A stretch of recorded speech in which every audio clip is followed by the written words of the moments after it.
Ready. Now let's hope I don't do anything to ruin it. Joseph, Guys, I see Ann Berry's having some issues on her trip. oh yeah, Low oxygen levels. She's on oxygen. oh, I think her blood oxygen got down to 81%. are they at a different altitude or something? Yeah, they're at high altitudes. How's the toe, Joseph? Hello. Can you show everybody? What'd you do to your toe? Oh, well, I had a bone that's not supposed to be there, even though I never wore high heels in my life. So I had it cut off. That's what he's trying to tell us. It's difficult to walk. I don't know about the high heel statement, but Hey, Mike. Mike,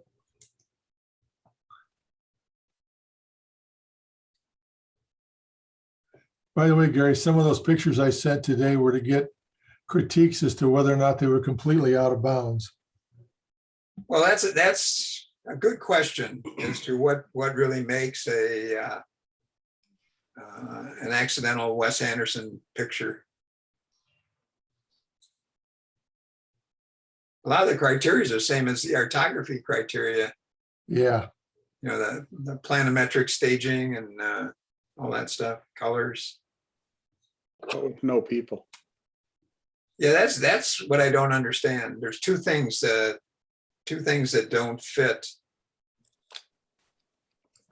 many people. He has people in his movies, though, Yeah, and lots of them. but in the pictures, most of them don't include people, which I think could be disappointing.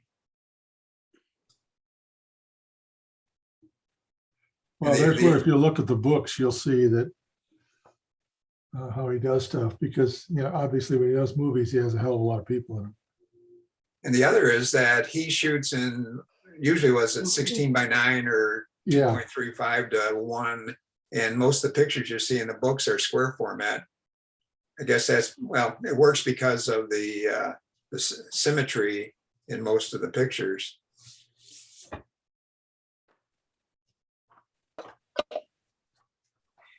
I'd have to say Grand Budapest was probably my favorite, and Tenenbaums are right up there too.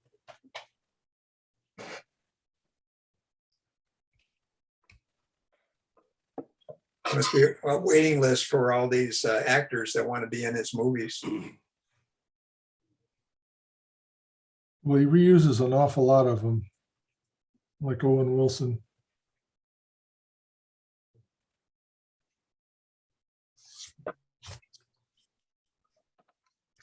I think Tom Panara might be up in the UP or Canada. Yeah, he had told us the last 2.5 or 3 weeks of May, he was up there. Then he had to come back because of the bugs. Probably next week.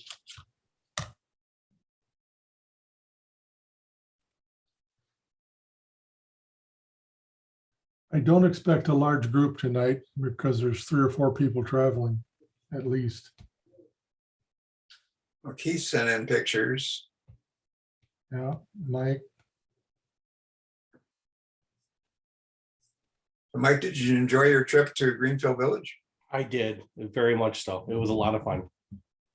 good. Your wife was a pretty good sport coming along and posing for us and all that. That was interesting.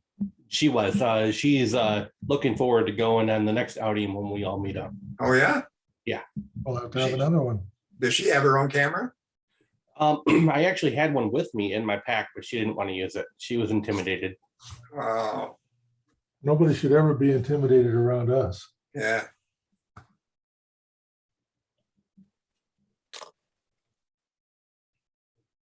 Well,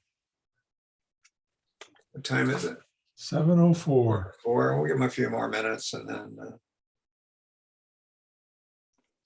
better close the door before that.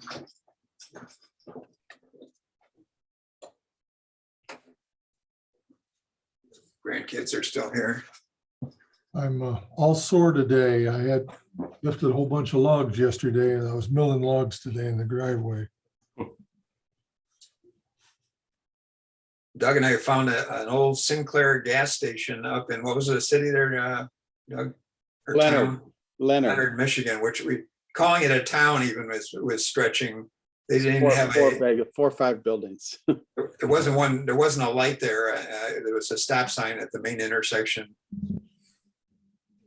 But the Sinclair gas station that's there was originally built in, was it 1938, 32. 32? That addition was put on in 38.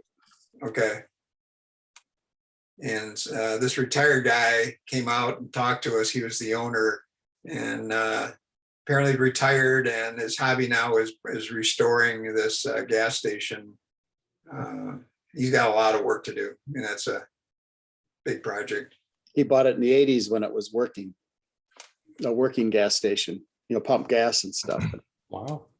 Then when he retired, it's like no more, but it's some old, one of the original castle designs that they had or something, if you look up their history and stuff. So Cool. it's pretty kind of neat, but the way he did it, yeah.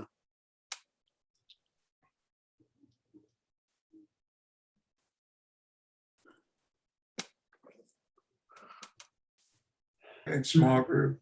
We went down to that flower show on Sunday at Eastern Market. And I don't know how many people were there, but there couldn't have been any more at Eastern Market.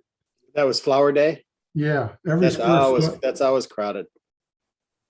Yeah, I mean, I saw a statistic from, I think, last year where they sold like 12 million flowers, and it was ridiculous.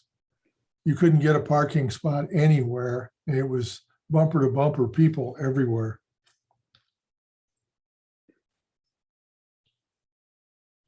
And it was all flowers. All right, well, we're recording this, so we might as well get started if people Yeah, want to because watch. I know several people said they really wanted the recording to be ready. Okay, it'd be nice if there, we could have a conversation about all these things, but we'll just do the recording and everybody can speak up, and Oh, yeah. We So can I'll hit it again later. hit share screen. Zoom.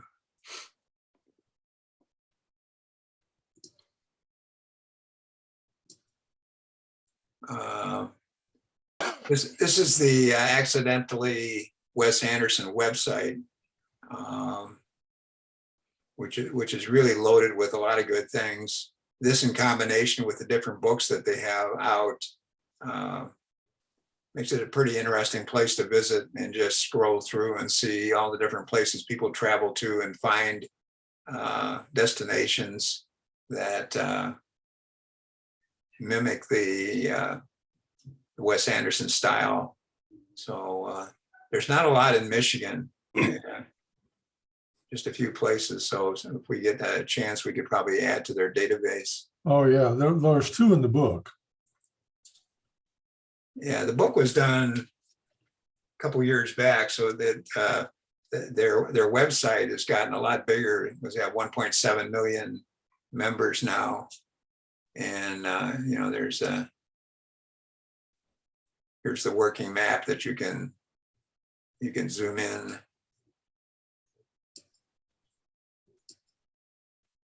You can see those are the only spots. There's 3 downtown Detroit and a couple around the area.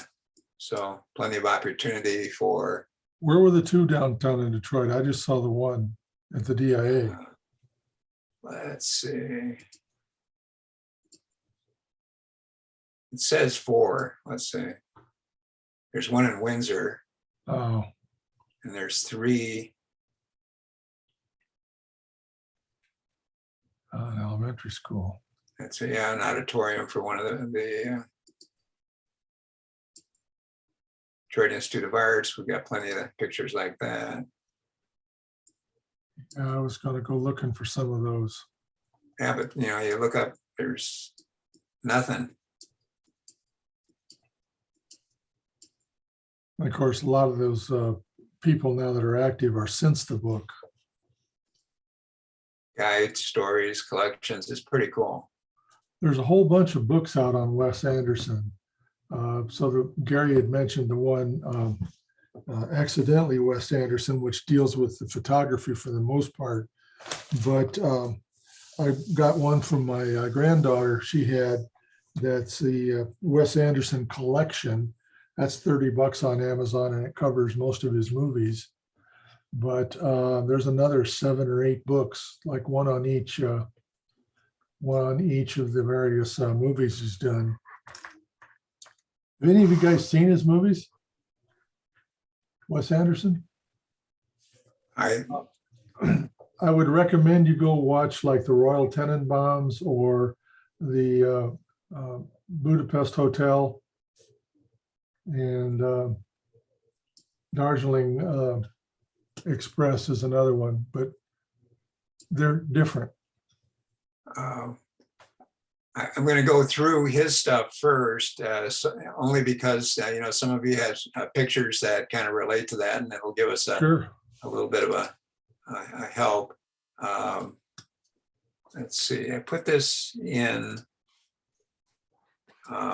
Okay. Here's a list of all the pictures with dates when he started. So there's quite a few here, more than 15, 16 images. My favorite, of course, is the Grand Budapest Hotel, which he did in 2014. But most of these you can see on Netflix, Amazon, what else? A couple of different places that you can pick those out. Yeah, I had to pay for the Grand Budapest. I think it was $3 or $4. Yeah. And in one of the videos, I made some notes, though, that some of the techniques that he uses in directing his movies, he says, you know it when you see it. Small or vintage buildings, decorative trinkets, outdated items, vintage cars, lighting, soft and diffuse, cloudy days, or front-lit buildings. Compositional. This is really important because it's, a lot of this is very similar to our photography style that we've talked about before, including this, what they call planimetric staging. That's where the camera is aimed perpendicular to the subject. So like we talked about, going out and finding a nice background staging and then letting the people come by. That's what planimetric staging is. I looked up the definition and it's exactly what we talked about before. So his approach is very similar to what we're using for what we call artography. Plus the fact that he's looking for the colors, the color combinations, softer colors, pastels, symmetric framing. And the square format really works well with symmetric framing. And again, that's something you need to take a look at, because again, his movies are not square format, but there's a lot of symmetry in the stages that he creates. So colors, primary colors, reds, yellows, desaturated, and so on.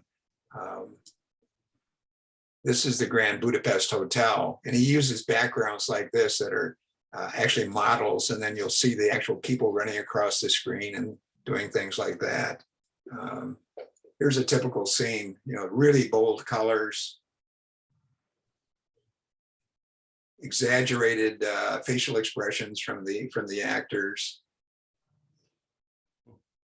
Some really good stuff. Very imaginative. So this is the book that I purchased on Amazon. It's like $16.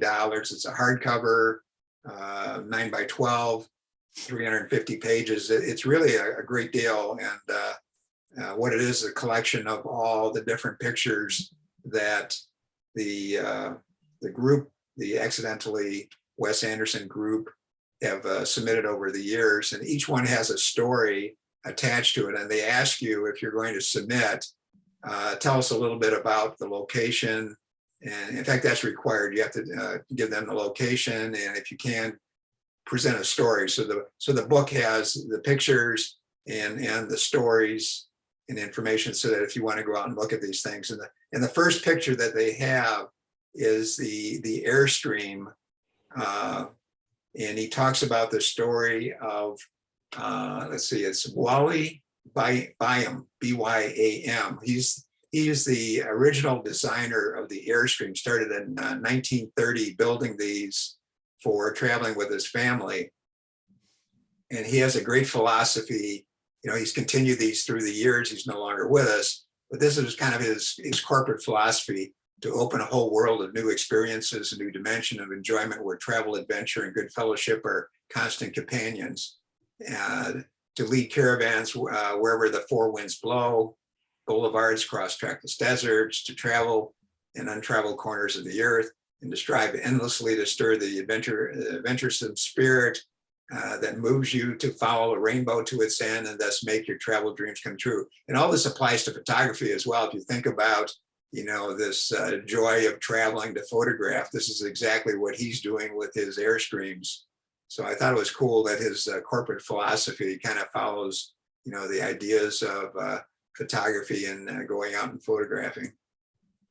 And here's some pictures That's that cool. people have submitted. And I thought some of these places, you know, Wes Anderson, who wrote the introduction to the book, just must have been licking his chops thinking, oh God, but these are great. We're gonna have to throw these into some of our movies. It's just, and each one of them has exact location of where you can find this place.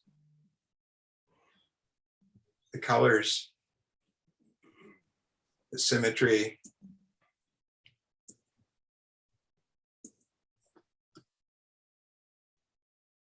That one I really like, Yeah, the old Volkswagen and the colors.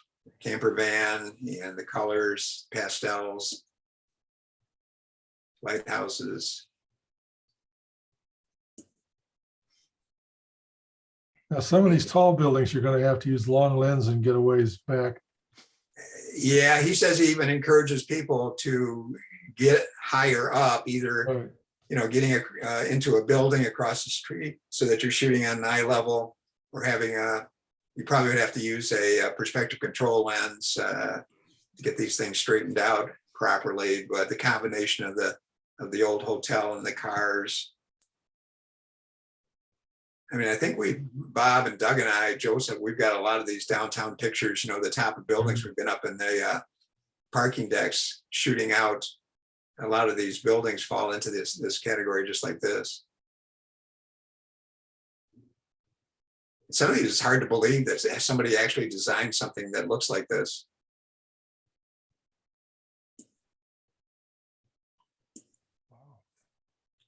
That's a common one.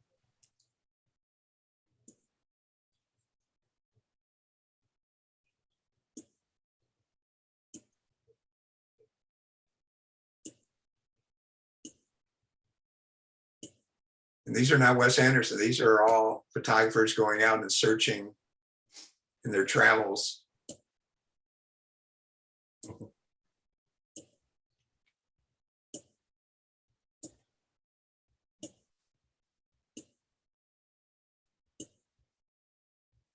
Inside of theaters. Bob, you have a great picture of the inside of the, Yeah, and I forgot to go put that in with mine today. Yeah, I've got some good theater pictures. okay, so that's that. And so where's Ron? Ron, you submitted one, but it's a winner. There is. It's the mezzanine at the Fillmore. And Wow, I was across the aisle and about one or two steps down, so that I was more or less at eye level with the, I guess you call them sofas, love seats. Never been in that theater. Is it normally easy to get up there? Not really, unless there's an event. We had Alana St. Laurent had a meetup there on a Sunday afternoon, and there was a concert going to be in there that evening. And she was, I don't know if you know Alana, but she's Oh, yeah. the most mild-mannered person you could ever meet.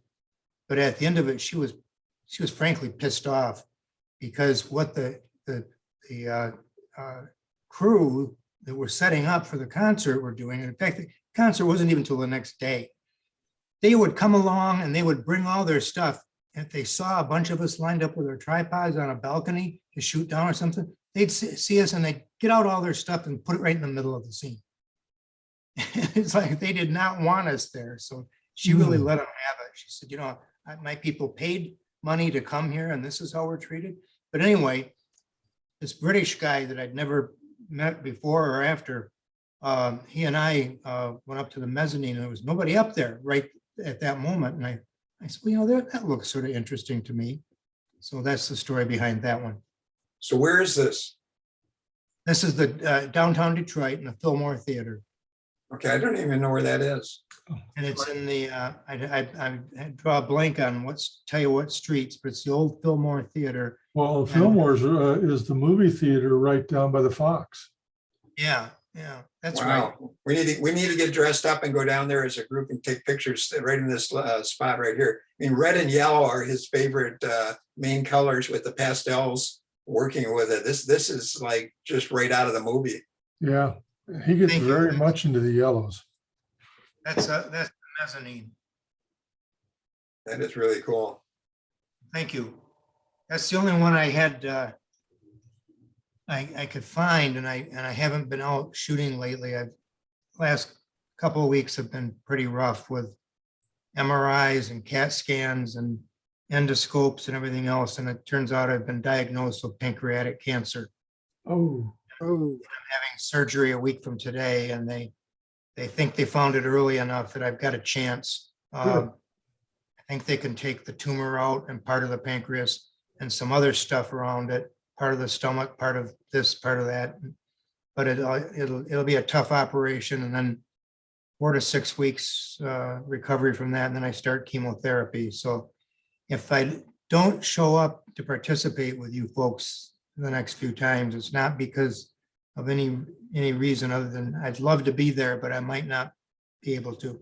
we'll keep everything recorded and wish you well. Thank you. What hospital is this happening? Beaumont Royal Oak. Okay, they know what they're doing. Yeah, that's a good hospital. It's the procedures called Whipple. First thing I thought of is don't squeeze the Charmin, but that's the name of the guy that came up with this procedure. And in some forms of it, they take the whole pancreas, but mine, they think they can take just the tumor. But this is my 4th cancer, so God, I just can't get a break. But anyway, see if I can survive another one. When we got the diagnosis confirmed, I turned to my wife and I said, well, Ollie, it's a fine kettle of fish you've gotten us into this time. Oh, jeez. Is it laparoscopic surgery or are they? Oh, no, they're going to split me right open. They got to take part of my stomach. They got to take my gallbladder. They got to take part of my intestine. They got to take some of the ducts and reconnect everything. And then that end of the pancreas. So it's quite an involved procedure. And the last couple of weeks, besides all the tests and everything, somebody said, well, how are you feeling? I said, well, if I felt like shit, I'd feel better. Wow. Wow. Last 2 months, I've lost 20 pounds. Just can't eat. Wow. So anyway, wish me luck, please. Yeah, Yeah. I'm pulling for you. Thank you. Well, Keith's not here and he's sending a bunch Yeah, of, he's here. is he? I just came in. Oh, good. Okay. So I was, when I saw these, I thought, wow, where's he been? Can you tell us about this? This, I was going through some pictures. These are from Namibia. And this was just a staircase in the hotel that I was staying at. And I just love the design there in the pattern. And I didn't think I'd have shown these yet. So, but yeah, I just like the shapes there. Love the composition, Keith. Thank you. Wow. The same staircase, a little bit different position and stuff. But Is this inspired at all by Wes Anderson?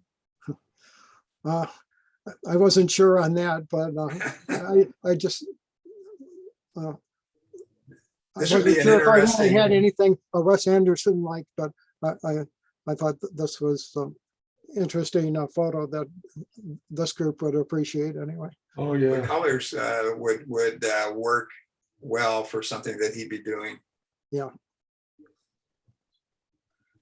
that's nice. Yeah, this is Coleman's Skop. It's a ghost town in Namibia. And it was abandoned in about 1915. And it's in a really super dry area.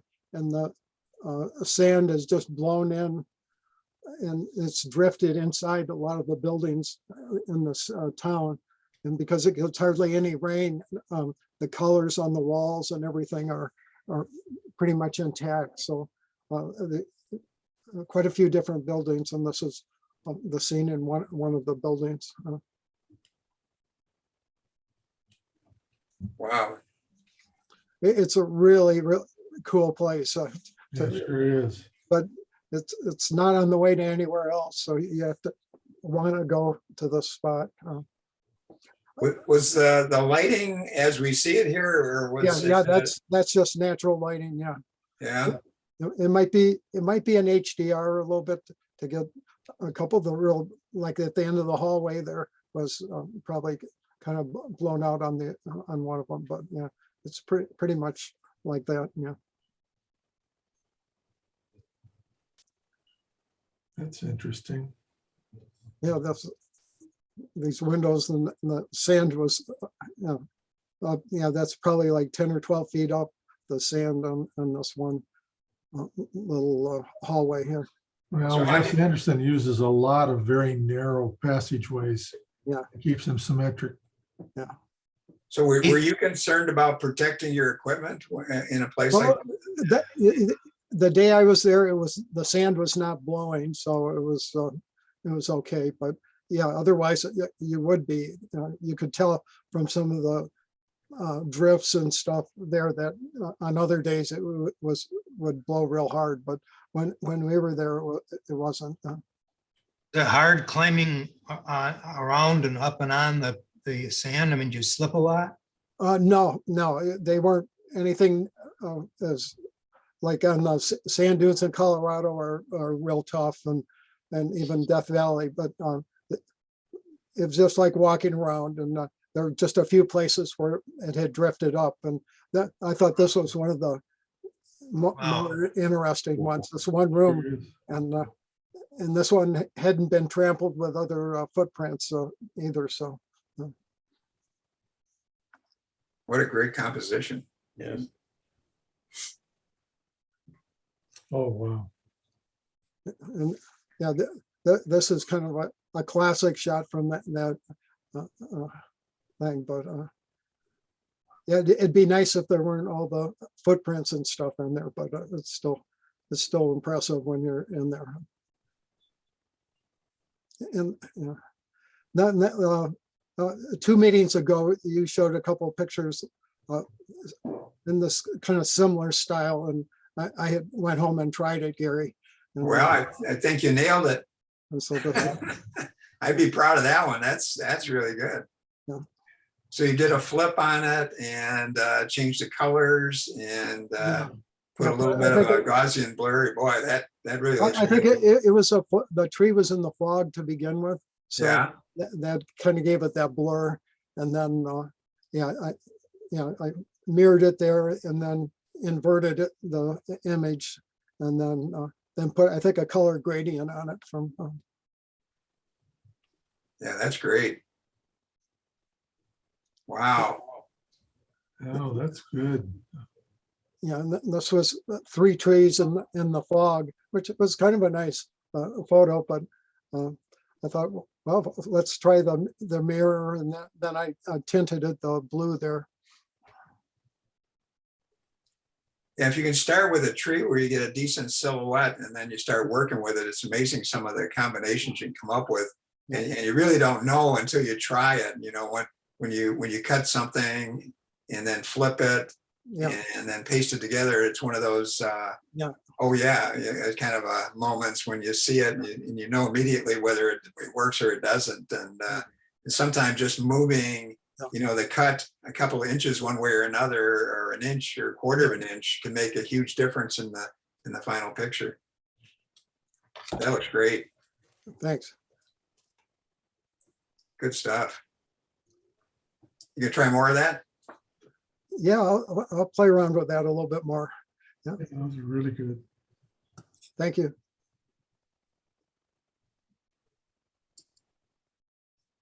Kirk sent these in and he said he may not make it or be late. And these files that he sent me are only like 40, 25 KB.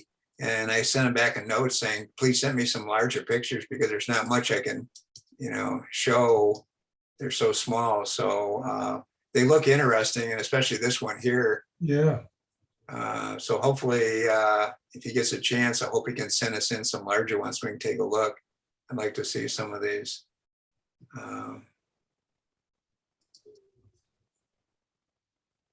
Mike, this is about your odyssey to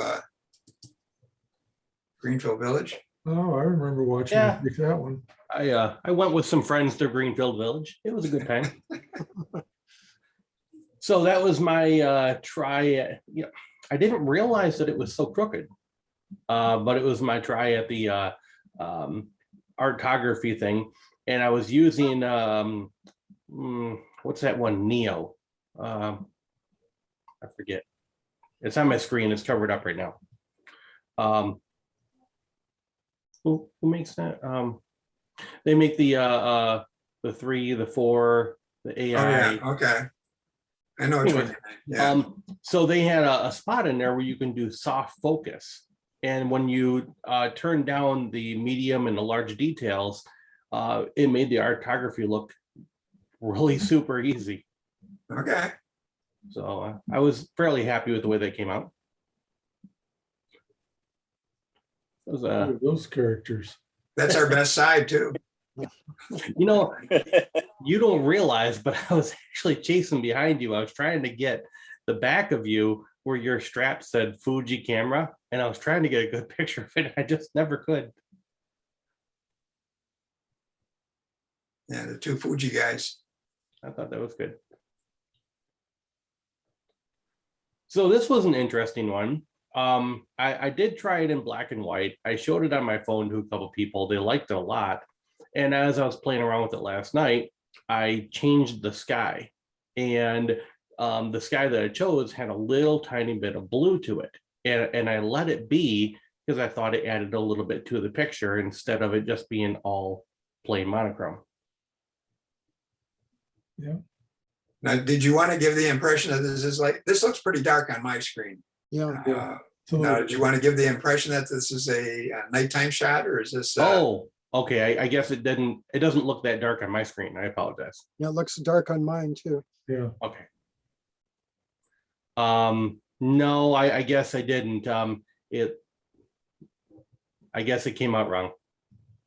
Well, if there's that much of a difference, Mike, maybe you ought to check the calibration on your monitor, because if you're seeing one thing and sending it out and somebody's seeing something totally different, then you need to make some corrections. I think you're right.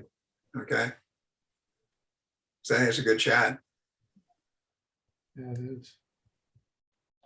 So you probably can't see anything at all in this one then. Well, it's not as dark as the other one, but it's a little darker. It almost looks like a nighttime shot. Yeah. And My intention with going with it was kind of like a Halloween look, yeah, well, that works. Okay. Yeah. kind of like what I was going for. Yeah.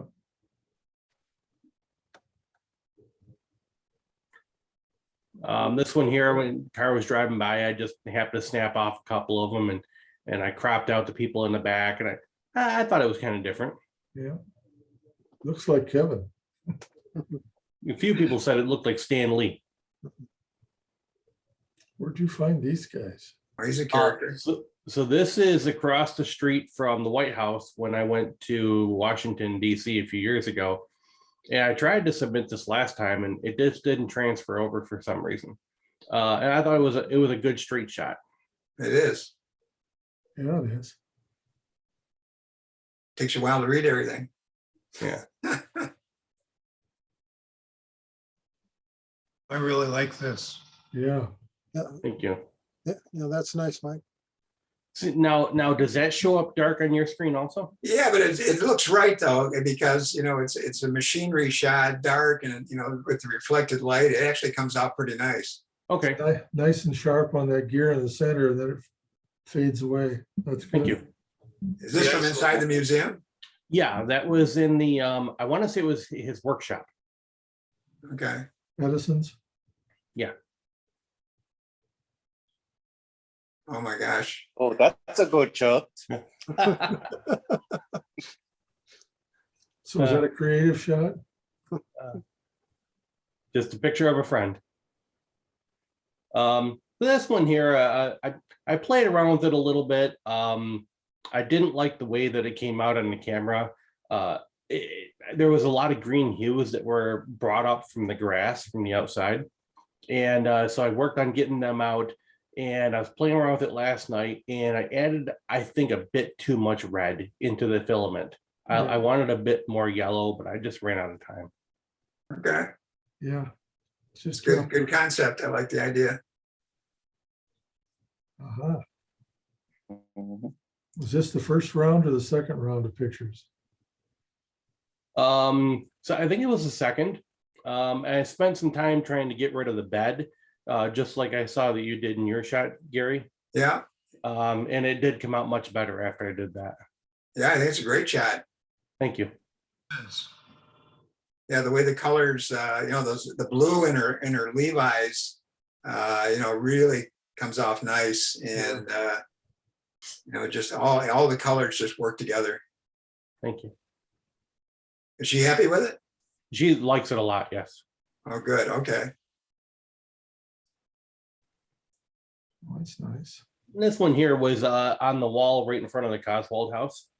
And it was the only piece of vegetation on that entire wall. And I wanted to be a little artistic with it and get a shot of it. It was very difficult to try and get focus that close with the lens, with being crouched down like that. And I noticed if I moved even the slightest bit, I would move focus. And the focus to me is about maybe a half of an inch too close. I would have liked to have gotten the focus on the green just a little bit more. Yeah, the focus line is about right there, and so You're exactly right. It Yep. over just actually at that point, rather than trying to focus the lens, you're better off just moving your camera in and out until it, unless you're on a tripod, of course, then you can do it. But Right. good stuff. Thank you. Does your camera have focus peaking? It does. Because that's also a nice way to get your focus identified. Just turn on focus peaking and move in and out Okay. slightly. You know the differences with darker or lighter pictures here? I think it has to do with the brightness of your screen. On my iPad, they look brighter and clear. I think it's the way it's supposed to be. And on my TV, they're all a little bit darker. I think that's the only difference. It's because you've got that OLED. So I went back into my pictures and took a look at my downtown Rochesters. Most of these are downtown Rochester, to see if there's anything. I didn't shoot these originally thinking that these were going to be Wes Anderson. I just went in and looked and found some, and then maybe cropped them a little bit. Most of these are cropped square, but there's some. Usually you're shooting from all the way across Rochester Road to the other side. So if I'm going to go back and do these, I'll probably take a longer lens, where you can zoom into these things. But the colors and it's got potential. Yep.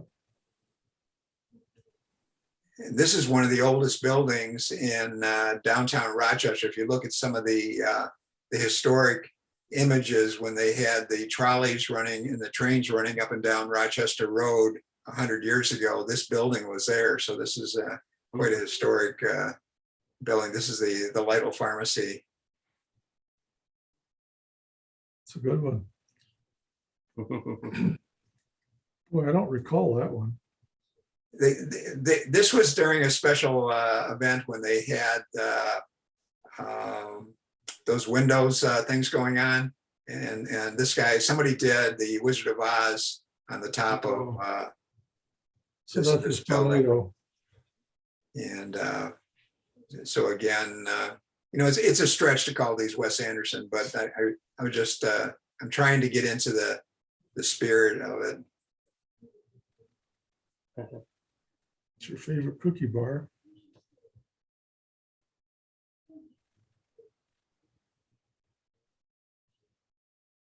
When Doug and I were driving around trying to find little towns that have some of the stuff, and unfortunately, the older stuff, either people have tried to update it and they've made a disaster out of it, or the thing had just totally fallen apart and is not usable. But it's fun to go looking. I'm probably going to do some searching for older towns with buildings like this. Rochester, fortunately, has quite a few. For some reason, this picture kind of like gets me into the Wes Anderson kind of a feel. You could even modify that one, be very orange and really be in the. Yeah, that's a good one. We got that one a lot. And then Meadowbrook Hall. This place is no more. Burned Yeah, down. that burned down Burned last down week. Friday. Yeah. Really? I was Last driving. Friday. I was driving by with my grandson, and he said, "Look, Grandpa, that burned down." And this whole section up here was all burned away, and you could see into the rafters. And they had just. I took this when they were actually painting. You can see the tape and the paint, or the paper over the Oh, yeah, downspouts. downspouts. And they had just finished painting, and that was last summer when they did that. And now this thing is pretty much destroyed. They said it was a transformer exploded. I wouldn't doubt it. inside. Some transformer or something. We This know is where at that is. Greenfield Village. So just fun. I mean, I like the idea of the Wes Anderson, accidentally Wes Anderson, because it makes you think when you go out about how you're looking at things, what you're looking for. And if you have a theme that you're going out, you look at things a little bit differently.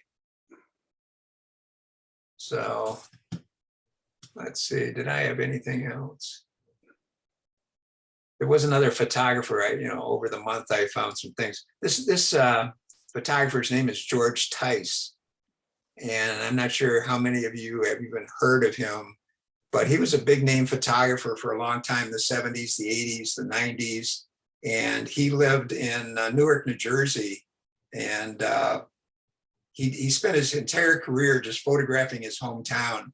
And there's some really beautiful pictures. He was one of my heroes because of a couple of these photographs here that I saw back in the 80s. And I just thought they were wonderful, but he just liked wandering around.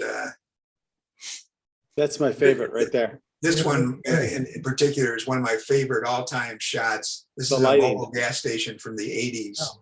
And the lighting on this is just so perfect. I mean, the reflected light on that water tower, with the gas station in the front, it's just absolutely amazing. These are kind of small, but too small. That's a good barbershop. Yeah. These, I ordered his book, which is really hard to find. And I went on Melcat and was able to get it from, I think the University of Michigan had a copy.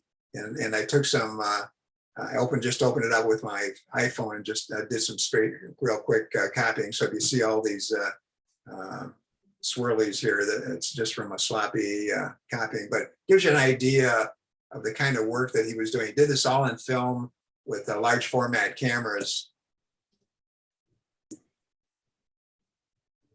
And it kind of is, he's just an urban landscape photographer. There's some people in a lot of these, but he was doing this when it wasn't that fashionable to do urban landscape photography.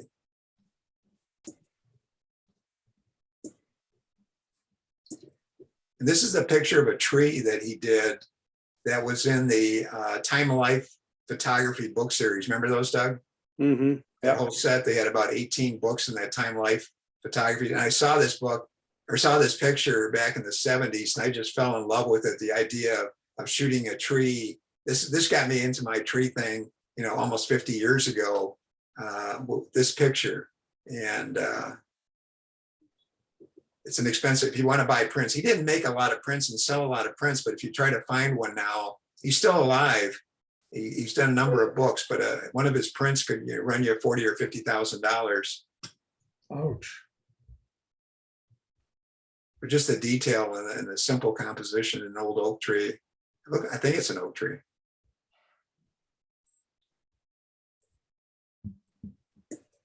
Just the simple themes. Mhm. Doug and I were talking today that, you go around taking pictures and you just have to wait 50 years and then it becomes a historic image. Wait, back up to. One more. No, the other way, that one. So this, no, that one. So this picture was taken, what is it, like after 70, 71, 72? Yeah, That's a Ford Maverick right there. yeah. That's when that came out, it was in 1970. What's interesting is that he's about the same age as I am. And he started his career, he was just a hobbyist in high school and joined the high school camera club and got interested in cameras, then went into the Navy, and they found out he was good at photography and sent him to the Navy photography school.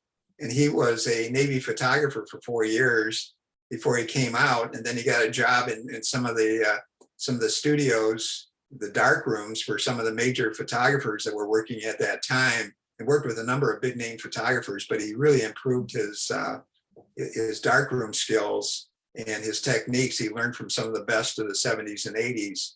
And I thought it was kind of interesting that he had a background like that.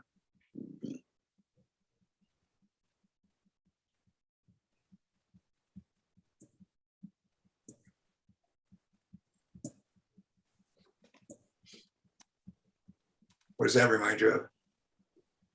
Greenfield Village, the Yeah, diner. Henry Ford Museum, the little diner in there. It looks almost identical to that. Yeah, it does. It's, this background, shiny aluminum behind the coffee machines. That's exactly the way it looks down there. I'll have to go back down there and take some pictures. They've got these things sitting on the counter. The edging on the counter is the same.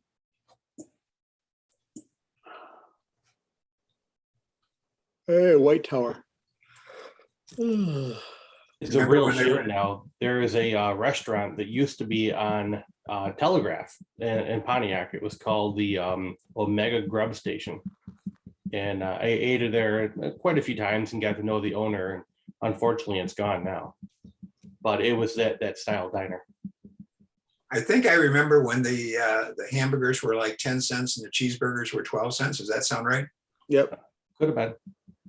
There's White Castle, White Tower, and in Livonia, there's one called Bates on the corner of Yep. 5 Mile and Farmington. I remember the early McDonald's. It's still there, too. Yeah, I think you could go in and buy a dozen hamburgers for $1. Yep. They put them in that little white bag with those little greasy onions. Now it's dozens of dollars for a hamburger. Yeah, it's probably $10 for a dozen. $10 for one. What are you talking about? That's interesting.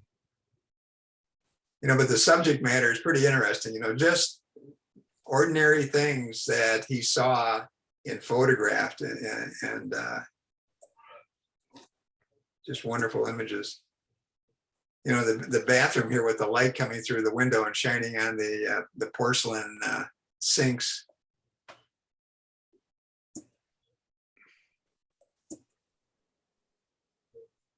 Boy, does that bring back memories. Sure does. My dad had one of these organs. I don't know if this is a piano or an organ, probably a piano. That's a piano. Yeah. Foot pedals. But all the organs that they sold, my dad had one of these big organs and upright like that. These lamps, the chairs, coffee tables, The pictures on the wall. pictures on the wall, with the prints from Wyatt Sears. Look at the railings.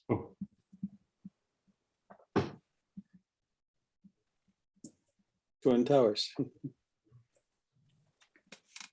Is that a Renault? Looks like it. Could be. So almost all of these were just in his hometown over his lifetime. He didn't travel much anywhere else.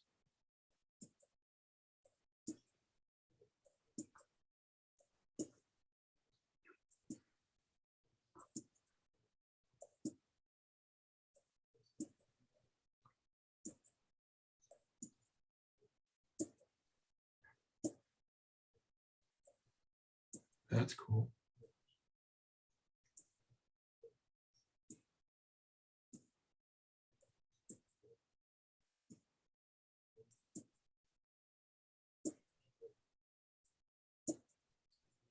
Problem is trying to get a decent copy of this book. It's about $200 now if you want to buy one.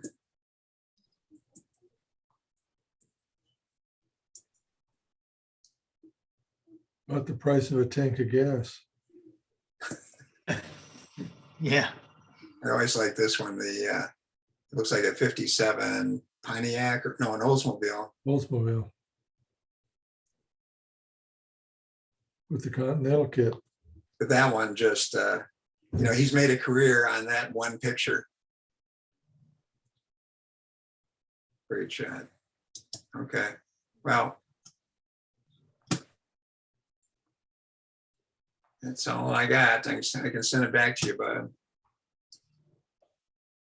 So I figured out the reason why my pictures look so dark on your screens is because I have the same problem when I printed, and anything that I edited in Luminar, that was the product that I used. Luminar AI, Luminar Neo, as opposed to Photoshop. I sent something over to what's the camera place, Procam in Livonia to be printed. And I used Luminar to edit it, and it just came out a lot darker than what I thought. And I edited another one with Photoshop, and it came out exactly like how it was on my screen. Just check the histograms. That'll help you. And a lot of times their printer is calibrated for, the standards like Photoshop and Right. stuff like that. So Gary, I had some that I submitted today. Oh, did I miss you? Yeah. Oh, let me didn't go miss back. much. Sorry. Yeah, you Sorry. didn't miss much. Hold on. I had an hour to kill, so I went and grabbed some. As it turns out, the ones I really wanted to pick, I didn't pick. Sorry. I forgot all about it.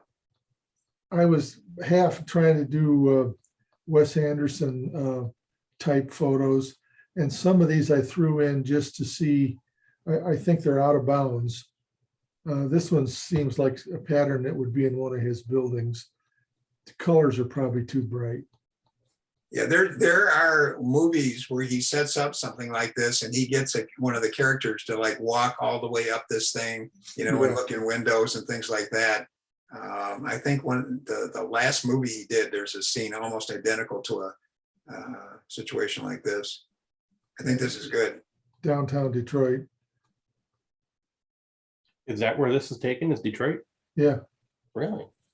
Here's Greenfield Village. This is more just a straight on building, but this is more orthography because West normally didn't have a lot of people in. He may have one or two characters walking across. This one I thought with bright color, but it's awfully dark. It's not characteristic of him. That's in Vegas. This gets more into the pastels and straight on, but again, got a lot of people. I like that. Yeah, I think this really works. they're outside. Yeah, Yeah, they this just was set at up- Greenfield Village, just a setup for, I'm trying to remember what day that was. It was Motor Muster about 3 years ago, 4 years ago. Yeah.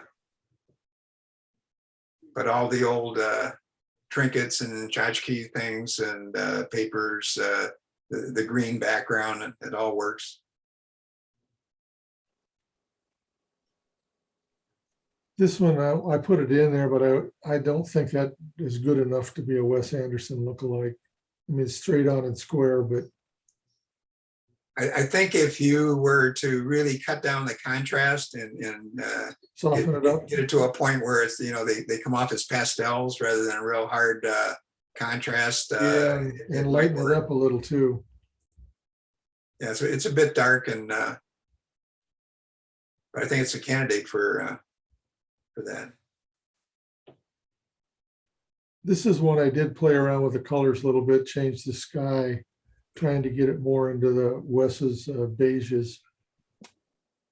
But there's a hell of a lot of people in there, but it is an old building. I think He so. likes using real simple skies with a pastel blue with just maybe one cloud or something sitting in it. Yeah, I probably should have done that. I debated on which sky to use.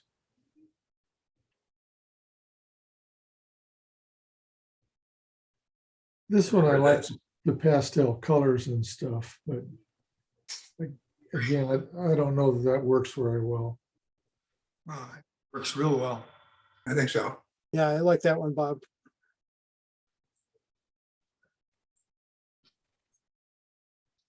This is, I think, the oldest Byzantine church. Very simple. We shot that in Italy. I warmed it up a little bit. That works. That's in Venice. And I lightened that a lot and put some more warmth to it. I'm not sure the colors are right. Well, at night with all the different lighting sources there, that it would be pretty tough to get that. Yeah, and I took it from a moving boat, so.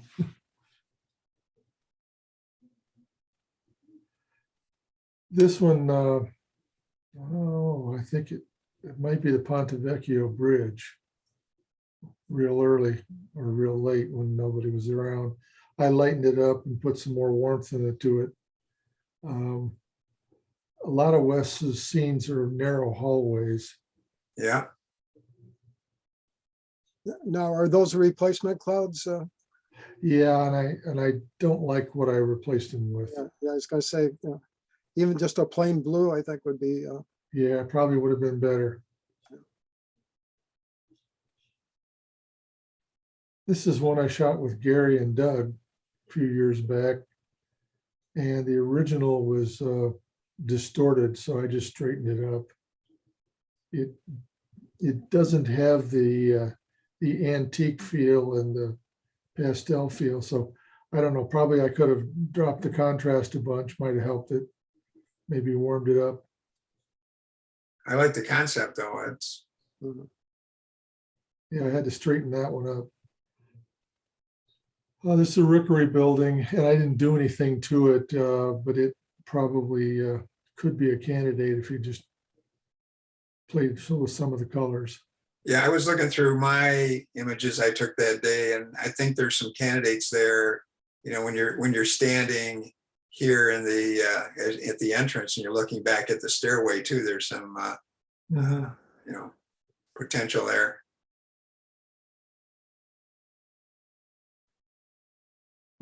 This one is in Italy. I just like the doorways and the symmetry to it. Good one. And this was a shot. It's a night shot, and it was all red, but I just warmed it up a bunch and wanted to see if this would even come close to fitting. Well, it's got the colors, the yellowish tones and the reds. The red's from the Caesar's sign, the river's ice. It was about 20 below zero. I thought, okay, for bright colored critters straight on, this is a little bug. Wow.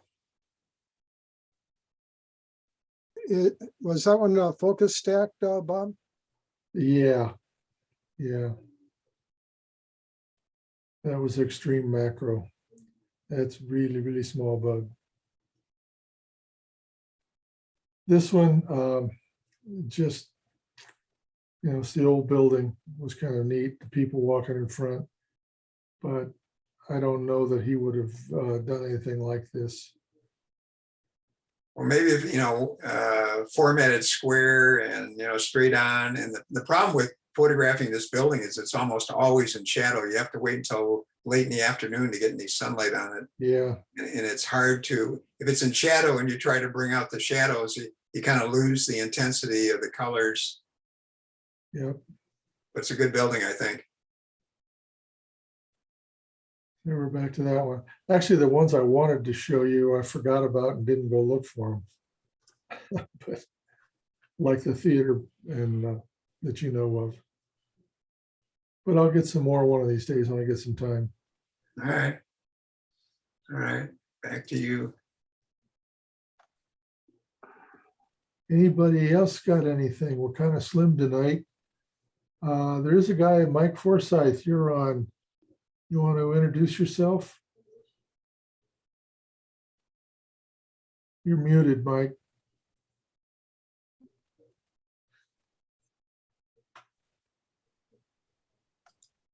No,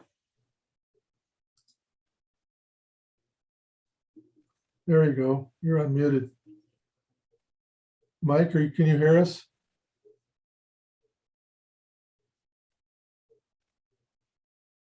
Apparently not.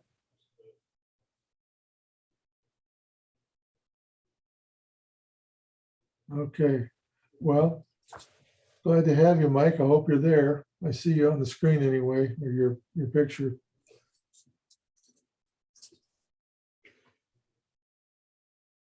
Anybody have anything else we want to go into?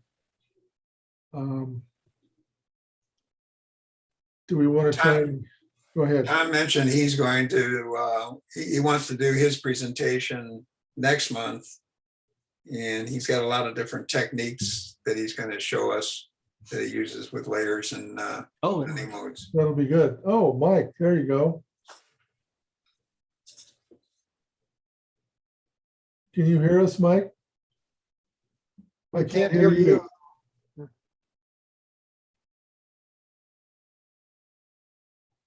Still no sound. Yeah, you're unmuted.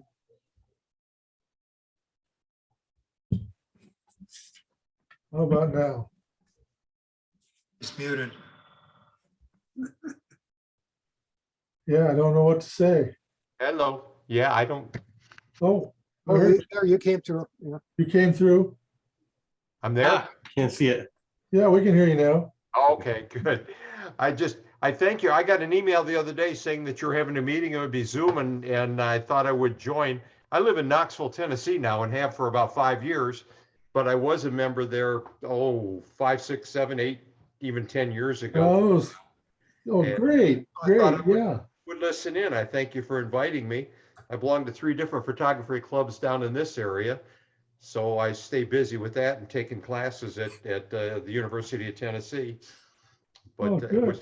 it was nice observing. I've been here since the beginning. So Well, Mike, normally we have at least double the amount of people, but our folks are traveling. And we cover a lot of different subjects, urban landscape and street photography, and a lot of editing techniques. You're certainly welcome to keep coming back. We also have most of the previous meetings recorded, and they're on my website or my Flickr site, excuse me, not Flickr, YouTube site. So if you want to go back and watch any of those, we get into a lot of different editing techniques. Gary is our instructor, and he knows a hell of a lot, and he teaches us a lot. good. Well, thank you. I will do that. I'm always Welcome, wanting Mike. to learn. Yeah, there's been a whole lot of things we've gotten into, wild editing techniques and study of various photographers and old artists. And so again, this is probably our least exciting meeting of all of them. I've enjoyed it. I thank you for inviting me. Oh, yeah, you bet. Yeah. Anytime. Well, guys, do we have anything else we want to cover tonight? I know, Gary, I'm anxious to get out and try and do some real Wes Anderson photography. Yeah, the question is, where do we go and look? Ann Arbor may have some possibilities. I found a couple of places on the way to the Eastern Market that I want to explore. Okay, One is an old cathedral that you can get a great shot of it. And one is just a very interesting door. I have the coordinates. If it ever stops raining and I get this wood out of my yard. I just had a quick question. I finally was able to get a 70 to 200 2.8 for my Sony, but the hood doesn't click on all the way. I don't know if the hood got damaged or not. Do you know of any place to get hoods for that other than $80? Yeah, look to see if there's a third-party hood. Find out what the number of that hood is, and then go out to like Amazon and see if there's a Probably eBay too. third-party. eBay Yeah, on that sometimes. yeah, eBay may have them. Okay, Yeah, it's outrageous how much a hood costs. yeah, is that a bayonet mount? it is. Yeah, don't Mike, know. do you have a UV filter on it?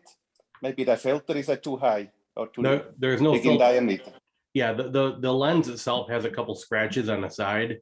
And the hood looks like it might have gotten a little bit of damage because you can see some glue on it. But I bought it used from Camera Exchange for $1,400. okay.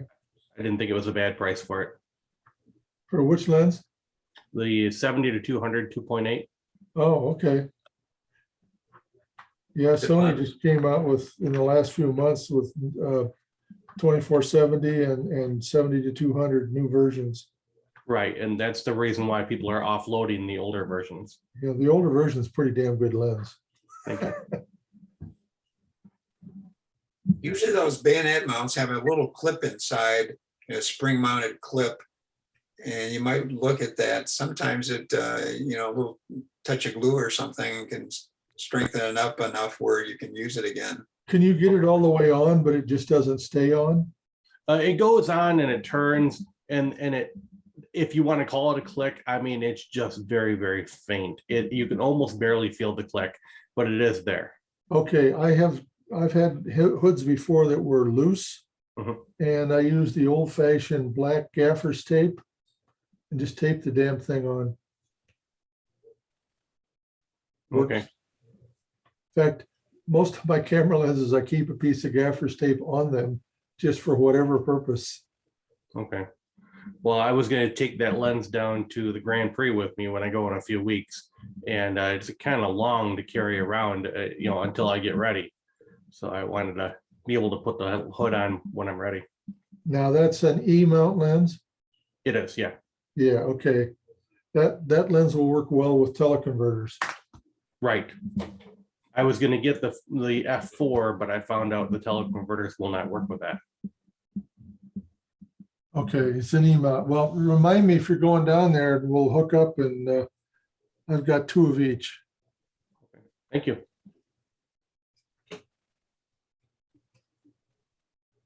Okay, for next month, like I said, Tom is going to talk about some of his stylization that he does, which will be interesting to hear. I'm going to still keep looking for Wes Anderson stuff. Anybody that's listening in on the video, I'd suggest they can still do that, and I'd like to talk some more about this. I think it's an exciting way to look at our photography. Yeah, and I think that Wes Anderson is just a twist on the artography you've been Yeah. teaching, and no, that's good stuff.